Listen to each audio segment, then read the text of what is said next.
தொட்டு கும்பிட்டு ராஜேஷ் கல்யாணத்துல ஆசிரியம் பண்ணிட்டு வரவேற்று போயிட்டாரு.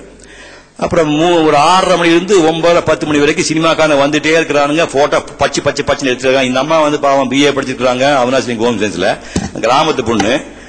ஆனா எப்ப போட்டோ எடுப்பான், எந்த கரம் எடுப்பான் தெரியாது, எல்லாமே எடுத்துட்டு இருக்கான். கண்ணை எப்ப மூடுறது, எப்ப நாக்கு பண்ணல, அது எப்பயா பண்றது, வளர்ந்து போகுது நாக்கு.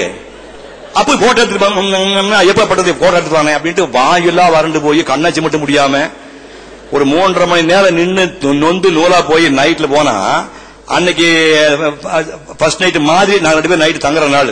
ஃபர்ஸ்ட் எல்லா நாளும் மனித சங்கமாவன் அவசியம் இல்லை, 2 பேர் தனியா இருக்கிற நாள். அன்னைக்கு தங்குற அன்னைக்கு நான் பாட்டு அழுகிறேன், இந்த பொம்பளை பாட்டு அழுகுது. இது என்ன சொல்லுது, அது இப்ப வருத்தப்பட்டு என்ன வச்சு உங்க அம்மா பேச்சு கட்டி என்ன கட்டிட்டீங்க, நீ ஆசைப்பட்ட கல்யாணம் பண்ணிக்கலாம், இப்ப வருத்தப்பட்டு என்ன பண்ணி இது அழுகுது. என்ன பிரச்சனை கேட்டா, அது என்னங்க வீட்டுக்குள்ள பூரா டம்ளர், இப்ப வந்து ஒரு சில்வர் டம்ளர் வந்து 750 ரூபா, அப்ப வெறும் 75 ரூபா. ஏகம் செட்டியார் 6 டம்ளர் கொடுக்குறாரு, சவுகாஜானி 6 டம்ளர், எல்லா வீடு பூரா டம்ளரா இருக்குது. போட்டோவா எடுத்து குடிக்கிறாங்க எல்லாம் பெரிய ஆளுங்க. நான் உங்களுக்கு ஏத்த ஆடு இல்ல, இப்ப அழுது என்ன பிரயோஜனம், இந்த அம்மா அழுகுறாங்க. நான் ஏன் அழுதுன்னா, அன்னைக்கு எனக்கு என்னுடைய வாத்தியார் நினைச்ச ஒரு ஆளு வந்து என்ன போட்டு டார்ச்சர் பண்ணி நடிக்க முடியாம, குரு நினைச்சிருந்தேன், இப்படி நடிக்க விடாம சாவடிக்கிறேன், நான் அழுகிறேன். நீ எதுக்கு அழுகிறேன் கேட்டா, நான் இதுக்கு அழுகிறேன். இல்ல நீங்க இதுக்காக அழுது இல்லம்மா, உங்க ஆளு தொல்லை பண்ணா நாளைக்கு தான் அழுது ஓடும், இப்ப அழுதுன்னு கேட்கறாங்க. இப்படி எல்லாம் போராடி அப்புறம் கல்யாணம் பண்ண. சிவகுமாருடைய பரிணாமத்தை நான் 3 விதமா பிரிக்கிறேன்.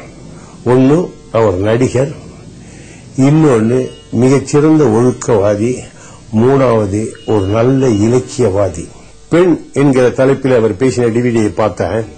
அது ஒவ்வொரு விஷயத்திலையும் அந்த பெண்கிறவள் எப்படி சமுதாயத்தினுடைய அடித்தளமாக அமைந்து இந்த சமுதாயத்தையே காப்பாத்திக்கிட்டு இருக்கா, இந்த சமுதாயத்தை வரையறைப்படுத்திக்கிட்டு இருக்கா, இந்த சமுதாயத்துக்கே ஒரு நோக்கங்களை கொடுத்துட்டு இருக்கா, கொள்கைகளை கொடுத்துட்டு இருக்காங்க. அவர் விளக்கச்சே பார்க்கச்சே ரொம்ப நல்லா இருந்தது.